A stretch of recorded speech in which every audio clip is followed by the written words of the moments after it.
This is Christy, and we have merchandise. Go to howtolovelitpodcast.com and check out amazing t-shirts, mugs, stickers. If you love great quotes, we have some of our favorites. If you love silliness, check out our mascot, Brain Man. Go to howtolovelitpodcast.com, click on the shop button, and find something for that person who needs to be reminded that we are fashioned creatures but half made up. Mary Shelley said that.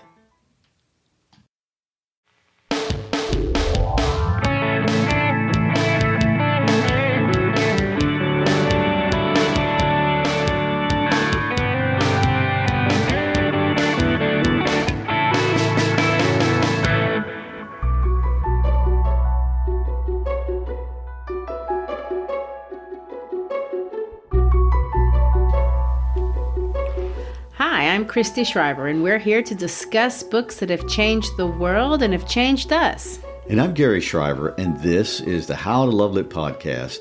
Today, we begin a three-part series on Albert Camus' most widely translated and perhaps his most read book, L'Étranger. How did I butcher that for the French? L'Étranger. L'Étranger. I didn't even come close. Which in English has been translated The Outsider as well as The Stranger. And, both apply, and they apply well, which we'll talk about that more in episode 3. The initial critical reception to the novel was mixed, but after World War II, as well as an aggressive marketing campaign for its first English translation, the book took off. It was a critical success as well as a commercial one. And Camus' book today is translated in over 60 languages and has sold over 6 million copies. Well, it's definitely a favorite with teenagers as well, although I would say that most don't really want to sit around and talk about absurdism or existentialism as a general rule. They can just relate to it. It's easy to read. In fact, a lot of high school students will read it in French for the obvious reason that they can read it in French. The language is deliberately simplified to some of the most basic verb tenses. Camus wrote for everyone, not just for everyone to read it, but to express the condition of every human who engages the world. And although the language is simple, do not be deceived. There is nothing simple about this text. It's intimidating. Wow. It is intimidating, and not just because it asks questions that are difficult, but because it doesn't allow you to answer questions with anything like a cliche or a simple answer.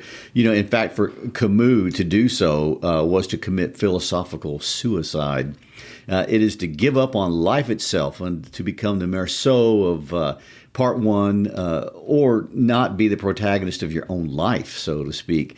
But in all of its grimness on the surface, Camus is not a dark guy, literally or metaphorically. I mean, his favorite symbol, at least in this book, is ironically the sun. And he wouldn't like the word hopeful because that goes against his worldview, but he might like the phrase defiant against darkness.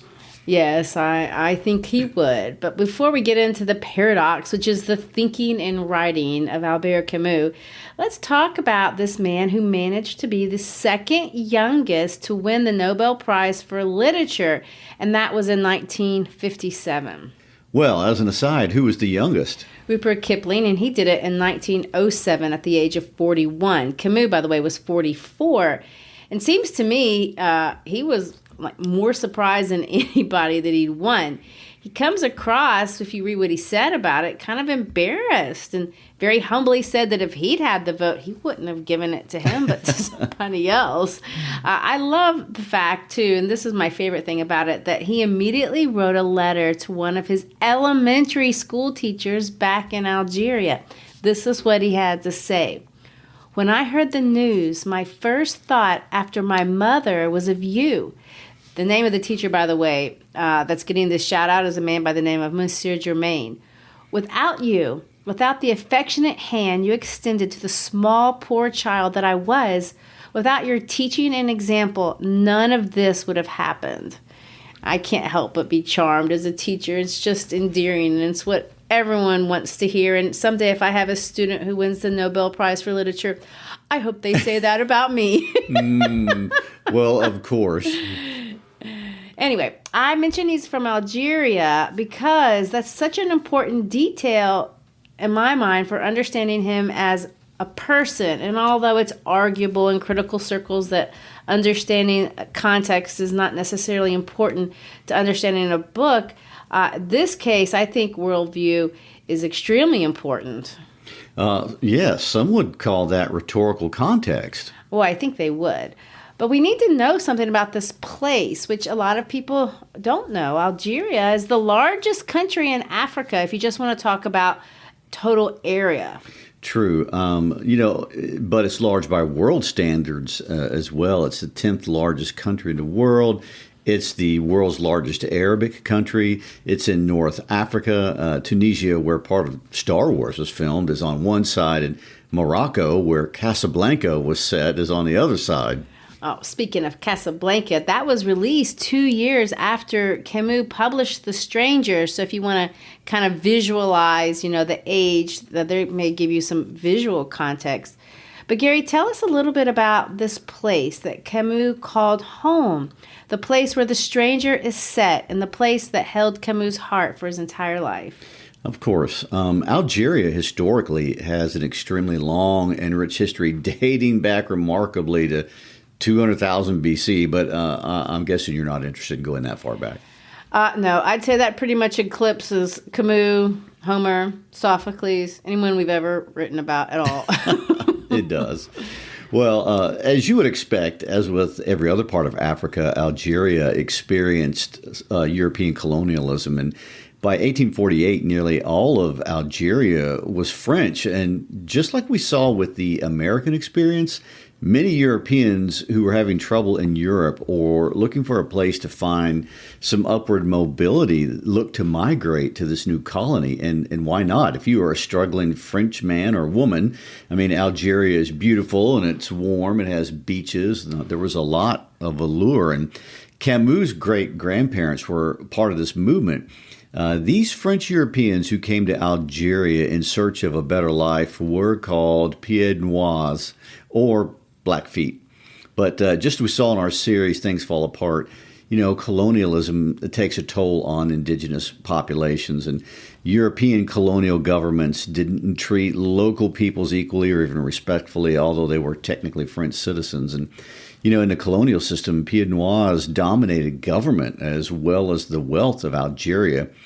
This, of course, went on during Camus' life, and obviously he had ample opportunity from his earliest days to kind of watch the abuses of the system from all sorts of angles. And his views on how these inequalities should be solved eventually made him antagonistic to both the far right as well as the far left. He offended everybody.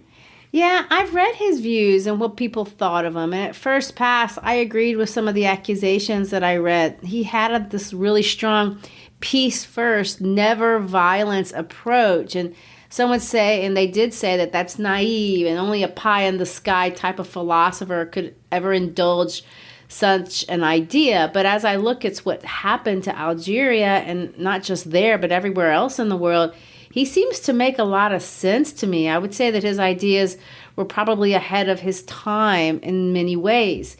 During his day, 15% of the population was of European origin. Now, obviously, that's a minority, and it's a minority that was imported, but they're still Algerian people, and that's a lot of people. In his case, he was born there. Yes, he didn't have the same skin tone as the peoples whose ancestors had been there more than just the little 2 generations that his family had been there, but he still called it home. His idea was we need to find a way to make peace, to live together. The idea of the indigenous people was something like that. If you have, not the indigenous tone, get out. And the French obviously had the idea that we're here, we're going to dominate and subjugate all local peoples of all the other ethnic origins. Which, of course, really is not a peaceful attitude on anybody's part. No. After the end of World War II, which, by the way, over 1 million soldiers from all over Africa, but mostly North Africa, fought on the European front of that conflict, including many Algerians. Yeah, that was something I didn't realize. Yeah. But after the war, Algerian Muslims demanded and eventually won their independence. However, independence wasn't simple. The Algerian War was bloody and deadly and long, and Algerian independence did not really come until 1962. And almost 1 million Pied Noirs fled back to Europe, and France sent hundreds of thousands of soldiers to Algeria to fight against the insurrections over the years. Tens of thousands of young men on both sides died. Terrorist tactics were used on both sides. Napalm was even employed. If you recall, that was the toxin of choice that Americans really associate with the war in Vietnam. Yes.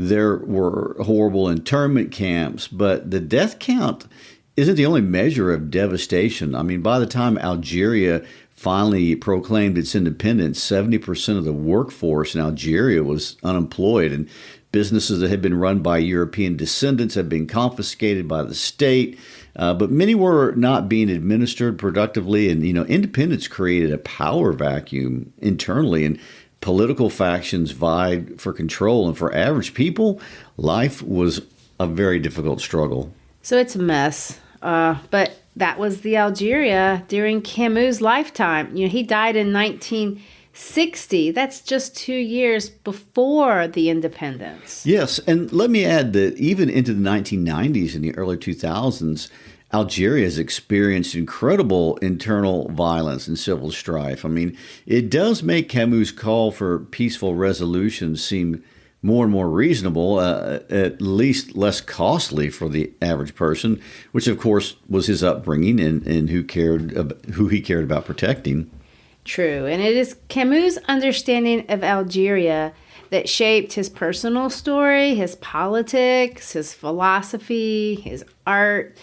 And, as you mentioned, he's a Pied Noir, but he certainly couldn't be described as a member of any ruling class. I mean, he was born in Algeria to very low-income working class people and passionately loved his homeland. I think it's important to understand he was not European. However, he was also in many ways an outsider in his homeland of Algeria. He was born there, but his people were not indigenous. And that's interesting because of the title of the book, The Stranger. There's so many ways that this title could be the subtitle for the author's life. Now, let me be clear. I'm not suggesting that this is an autobiographical book in any overt sense. He didn't do the things that he's describing. But I will suggest that his experiences gave him this heightened understanding of the feelings that he's trying to communicate. And those he would say are universal. Meursault also, by the way, which is the title character of the story, was a pen name Camus had used in other writings. So do with that what you will.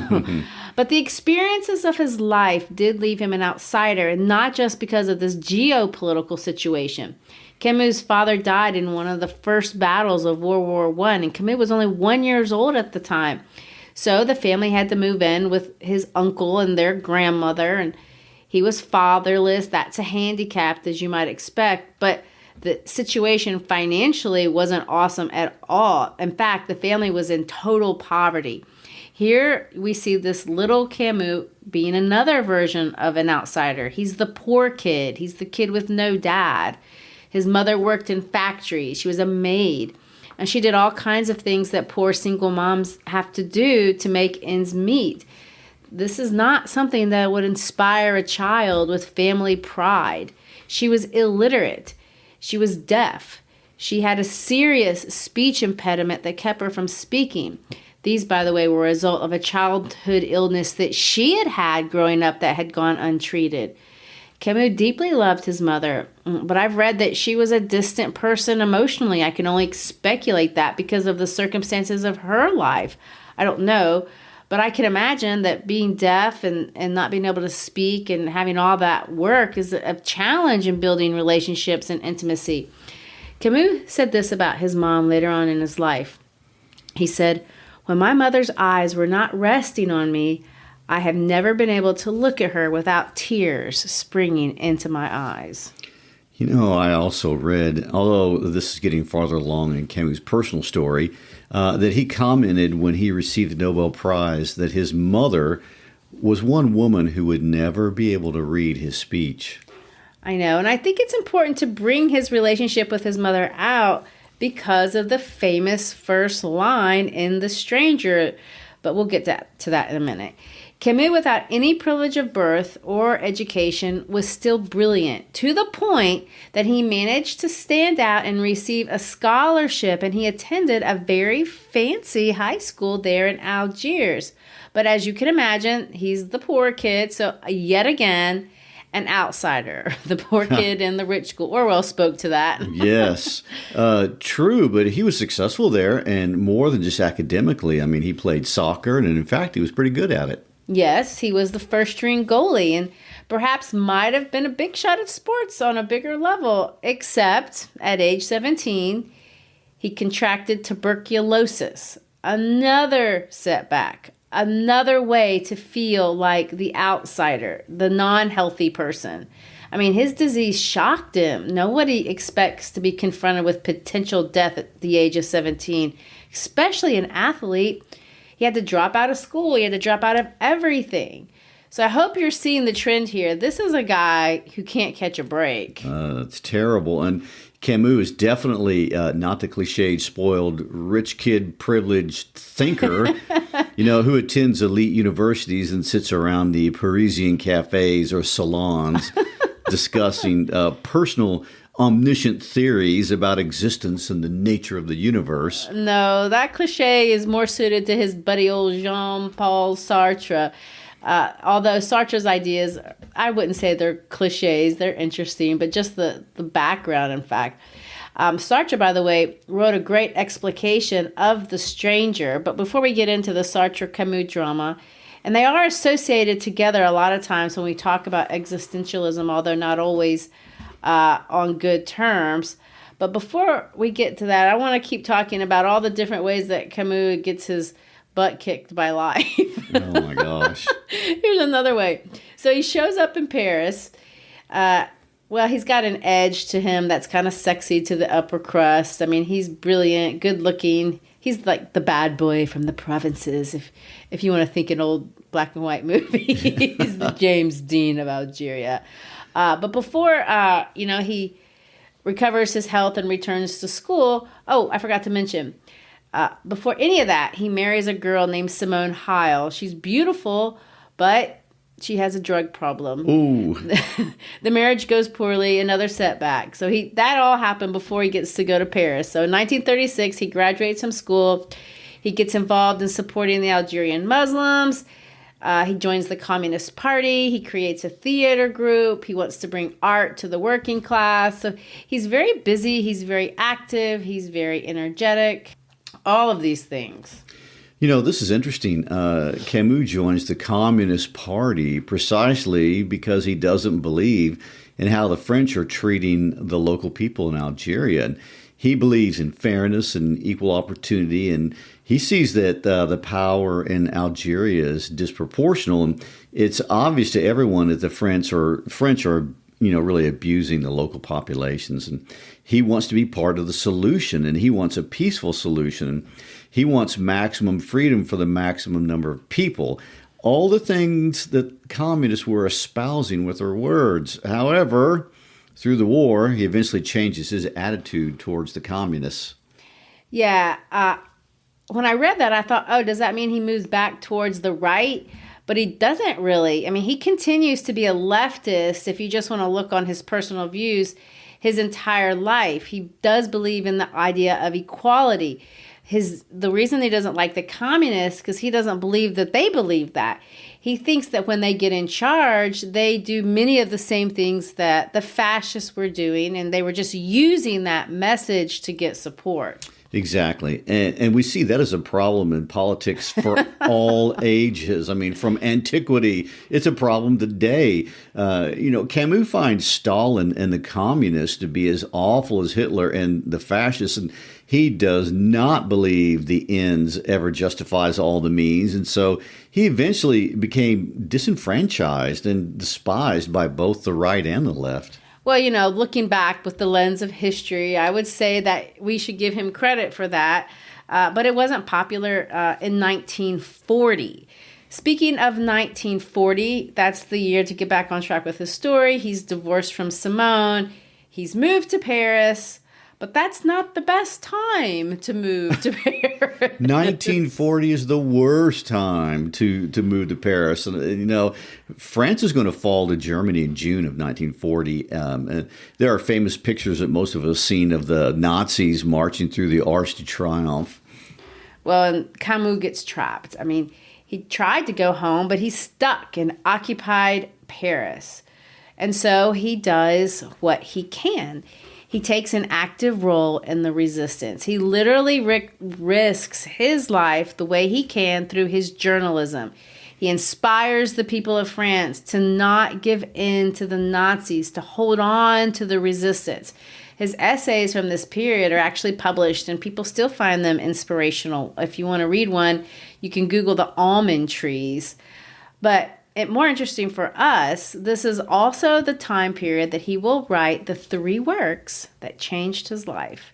First, there's our novella, The Stranger, but then there's also the philosophical companion piece that was published 4 months after it, in some ways to explain it, called The Myth of Sisyphus, and then there's a play titled Caligula. All 3 of these works Camus called the cycle of the absurd. We want to focus on The Stranger. Now, The Stranger expresses the feelings of this idea that he's going to call the absurd. But obviously, we can't avoid reading it without the lens of the myth of Sisyphus. Well, you're supposed to read it, and then you're supposed to read the myth of Sisyphus to kind of understand the ideas. But the essay helps explain the impressions or the experience that hopefully you felt when you read the story. In some ways, it makes total sense that Camus would write about the meaninglessness of life in the backdrop of World War II. But in other ways, it's a total paradox. And he doesn't advocate rolling over and surrendering to the Nazis. His political writings are trying to instill hope. But while encouraging people to resist fascism, ironically, he's writing a great philosophical work on the idea that there is no hope. I know. And that is how Camus becomes a paradox. In one way, no one understands him. But then in another way, he's the most relatable philosopher most high schoolers will ever read. I actually love his stuff, and I'm not even an atheist, to be honest. And I do think we need to point out that Camus is an atheist, or at least an agnostic, and this thinking is predicated on exactly that. And he said this: I do not know whether this world has a meaning. That is beyond me. But I do know that I am unaware of this meaning, and that for the time being, it is impossible for me to know it. What can a meaning beyond my condition mean to me? I can understand only in human terms. I understand the things I touch, the things that offer me resistance.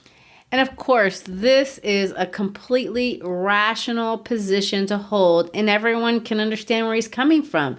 He's one of the few philosophers I really wish I could have met, and it's a sad loss that he died so young. We may talk about his untimely death at the end of the series, but this is the point where he writes the book, so I think it's a good spot to break from biography and open the book. Let's read that famous first line, and make no mistake about it, it's very famous and recognizable. Gary, in your best Camus voice, would you mind? My best French accent? I don't know if that would be your best Camus voice at all. Oh, okay. Maman died today. Or yesterday, maybe. I don't know. It's the sentence that shocked the world. And a sentence that feels so cold. He uses the personal word of saying mom. He doesn't open up with mother died. He doesn't call her by her first name. In French, mama would be like us saying mummy or mom or mommy. It's a term that kids use for their mom. And yet, look at the rest of it. She died today or yesterday. I don't know. What do you mean you don't know? Are you a psycho? Are you a monster? Why would you just blow off the death of your mom? But Marceau isn't a psychopath, and he's not a monster. If he's anything, he's lost. So for the longest time, you've always told me that the author gives away their whole story in the very first sentence. Has he just done that? Well, keep reading. If we keep reading the next sentence, we see that maybe he's not a monster, and maybe the nursing home is. The nursing home sent him this telegram, and I got a telegram from the home. Mother deceased. Funeral tomorrow. Faithfully yours. I mean, that doesn't mean anything, and maybe it was yesterday. And, it's not cruel, really. It just feels cruel just because it's a telegram and they have to be short. Or, another idea, maybe it's the culture of the area to be so short. Or maybe it's absurd. I think it is. That's and where now we're going. we get to the point. Camus is introducing to us through these very short phrases a feeling we get from our world. At this point, he's not telling us what to think. He's showing us how we feel. Camus' world is not theistic at all. It's not deistic, so that's important to understand. Camus doesn't believe in God, nor does he believe it's rational to believe in God. But he's also, he's not naturalistic or deterministic either. He's not like John Steinbeck, who says there are forces in the world and we're all victims of nature and the laws that govern it, and you're just going to have to deal with it. Camus doesn't even really claim to be existential, although today we would most definitely put him in that very broad category. But he didn't like to call himself an existentialist. Those guys get to nitpicking it. You've got the Kierkegaard and Nietzsche and Sartre and Kafka, and they are different. And for our purposes, we don't need to decide, which is what.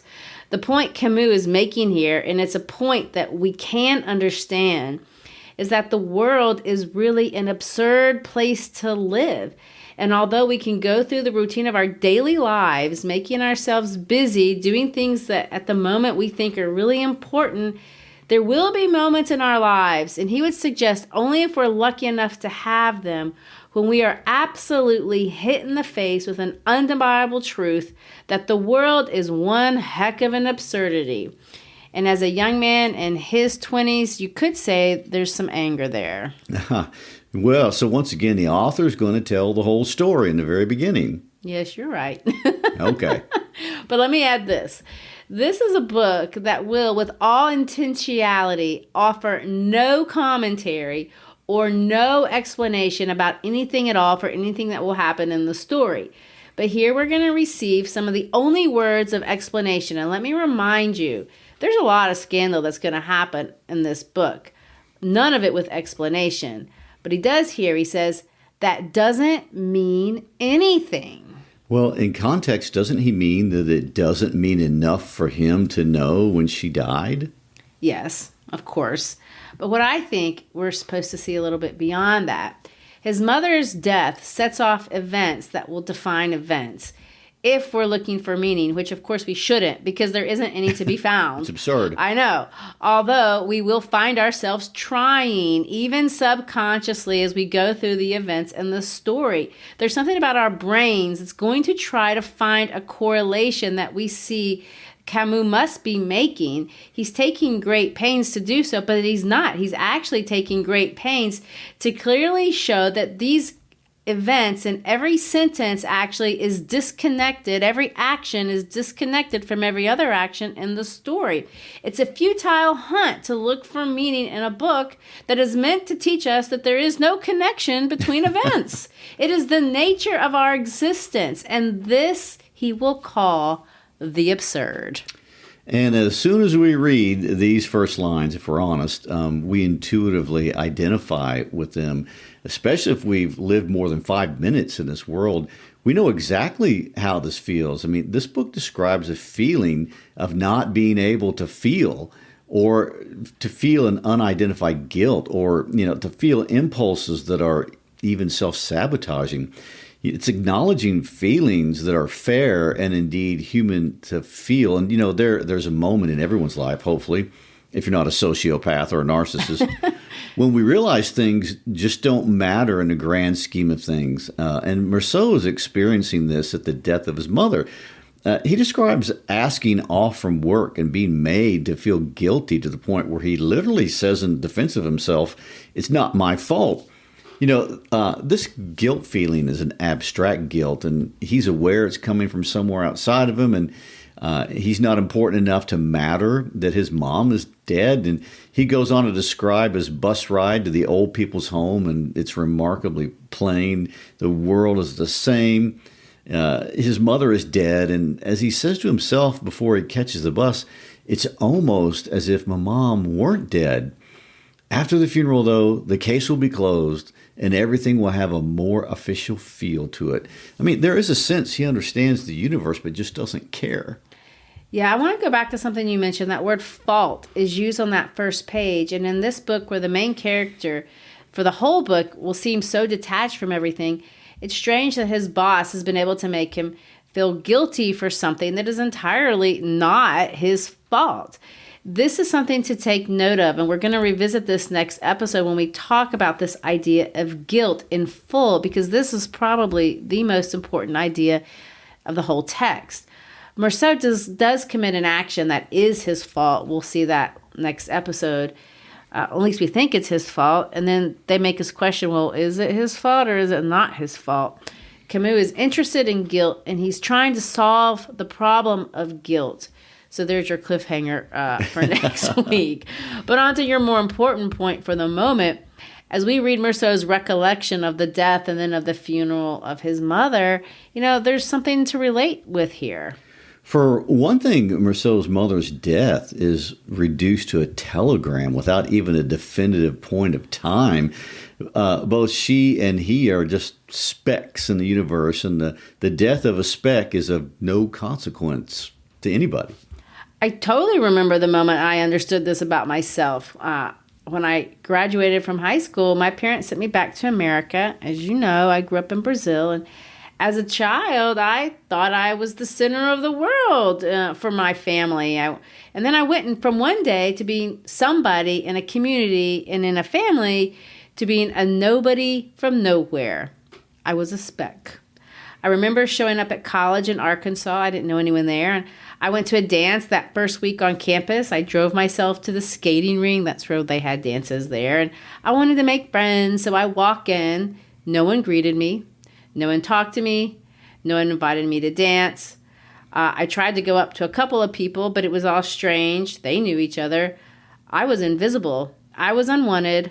I was a speck. I remember being overwhelmed and just walked out. Nobody even knew I had been there. Wow.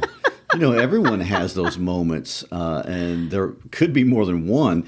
At some point, many of us will all of a sudden become keenly aware of a certain level of pointlessness to almost every human enterprise. Hence the myth of Sisyphus, which Camus thinks is the perfect metaphor for our everyday existence.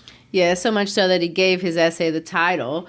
We didn't really have time to talk about Sisyphus, but, that was in the Odyssey that we read just a while back. And he's a guy Odysseus meets in the underworld. So, Garry, by way of reference, let's pull out the old Odyssey book and let's read about this guy who got into so much trouble with Zeus, he has a punishment we talk about today. Let's read it. When I witnessed the torture of Sisyphus as he wrestled with a huge rock with both hands, bracing himself and thrusting with his hands and feet, he pushed the boulder uphill to the top. But every time, as he was about to send it toppling over the crest, its sheer weight turned it back and once again towards the plain. The pitiless rock rolled down. So once more, he had to wrestle with the thing and push it up, while the sweat poured from his limbs and the dust rose high above his head. Wow. So we have this image of a guy pushing up a rock to the top of the mountain. When he gets to the top, it rolls back down, and he's condemned to do this for all of eternity. Well, for Camus, this is a metaphor for everyday routine. I mean, a pointless sameness over and over. And to use Camus' words, it's the getting up, the tram, 4 hours of work, meal, sleep, Monday, Tuesday, Wednesday, Thursday, Friday, Saturday, and the same routine. And for Camus, after a while, it all just seems absurd. So it's not just in the big moments where we recognize the absurd, but it's really in the routine of daily life. Well, indeed. And that's true in other places. But in the beginning of The Stranger, here it feels a little overwhelming at the start. Mama died today or yesterday, maybe. I don't know. If I read it this way, it reminds me of the fact that it doesn't matter. Her life doesn't matter. Her death doesn't matter. The fact that I loved her doesn't matter. The fact that we're here doesn't matter. It's pretty depressing. I mean, this is an expression of lostness. Indeed. And, that's where Camus starts his philosophical treatise, which he titles and wrote to explain The Stranger, the myth of Sisyphus. So let me read the first line of that famous essay. And this is what it reads. There is but one truly serious philosophical problem, and that is suicide. So Camus goes on to say that the feeling of absurdity can strike any man in the face. And we're to feel like we're being slapped in the face by Meursault's sense of absurdity. And I think it's important to understand, as clearly Camus differentiates, that the feeling of the absurd really isn't the same as the idea of the absurd. That kind of makes it confusing. Yes, there's a lot of absurdity going on there. Pretty immediately, it makes you tired and depressed if you think about it for long. Sartre calls it hopeless lucidity, which I think is a nice little oxymoron. It's a tiresome feeling. And when we read Meursault, he basically just wants to sleep all the time. The idea being that there comes a moment when you become lucid or aware of this certain hopelessness.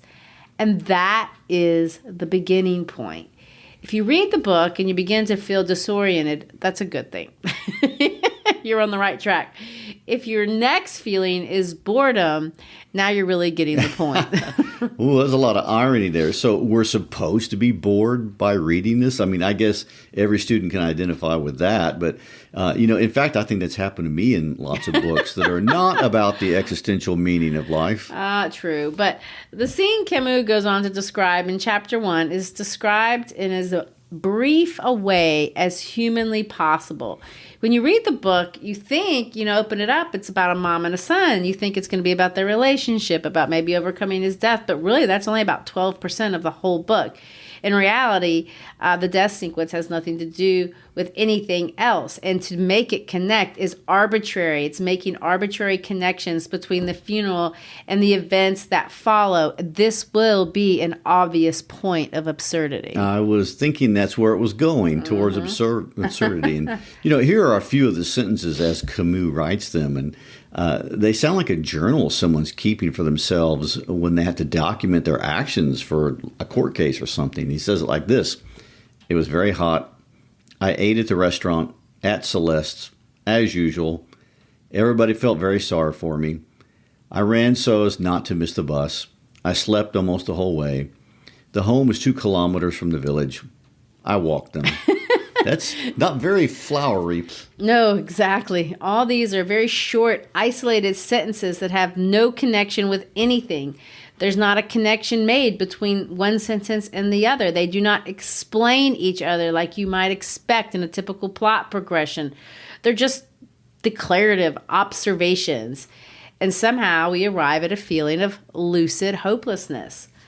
Another feature of the text that I want to point out, because it's going to become incredibly important next episode, is this emphasis on the sun. When I read this book, I got the impression that Algiers must be this incredibly hot place with a boiling sun, like Memphis. Yes. But I wanted to know, so I looked it up. And it turns out the weather in Algiers is pretty much perfect. It rarely gets excessively cold in the winter, like the 40s or 50s, but it does not get mercifully hot in the summer. It hovers in the 80s. That's comfortable. But in the book, that's not so. We feel an intensity of heat, and it's stifling. The sun in this book is oppressive. In fact, we can use Meursault's exact words. He says this, but today with the sun bearing down, making the whole landscape shimmer with heat, it was inhuman and oppressive. That's how he describes it. It's a presence. The sun is a presence during the procession and the funeral. It makes sweat pour down Meursault's face. So we're going to walk with him hand in hand, this absurd man, Meursault. And Meursault undeniably is the absurd man. Sartre will explain this if you read his explication. The absurd man does not explain. He describes. He doesn't prove anything. And so, with no reason, he experiences the sun. It just bears down. The glare from the sky is unbearable. It gets to the point where it makes Meursault feel lost. He literally says that. Here's another description. Let's read that one. All of it, the sun, the smell of leather and horse dung from the hearse, the smell of varnish and incense, and my fatigue after a night without sleep was making it hard for me to see or think straight. You know, this is where reading the myth of Sisyphus is helpful. For Camus, the absurdity of life comes from realizing a few undeniable things about the world, and this is regardless of your worldview. Number one, there is something in the heart of man that really does seek to find meaning and find out that we are not absurd. We are wired to not be absurd, and we as non-absurd people look to find meaning. It's what we do. But then there's the second reality. There's something in the arbitrary nature of the way life works that defeats us. And we will lose, and we know it. We desire immortality, but we will die. Life is rigged against us. Nature is going to win. The absurdity of life will win. Good things will happen for bad people, and bad things will happen to good people. And these are truths, and certainly obvious during Camus' days in occupied France. I would say for sure. To use his words, the world itself is not reasonable, and that is all that can be said. So that is the beginning point. Now what? And once again, I would like to point out another thing we've always said here too, and that is writers write out of their experience. In the myth of Sisyphus, Camus talks about suicide, and he does mean physical suicide for sure, but physical suicide is not such a simple thing to understand, and it's not the only way to kill yourself. He's going to use the term philosophical suicide, and this is something that Camus is really against. But he thinks that most of us will actually commit philosophical suicide. You know, Benjamin Franklin thought so too. I've got an interesting Benjamin Franklin quote. He said, "Many people die at 25, but aren't buried until they are 75. Yikes. That's kind of a Camus absurdist thing coming from Ben Franklin. You know, in other words, to not face the reality that life is absurd, they choose to live dishonest lives. And we lie to ourselves about almost everything. We can use God as philosophical suicide. If you can't explain it, then put it on God, or I'm doing this because it is the will of God.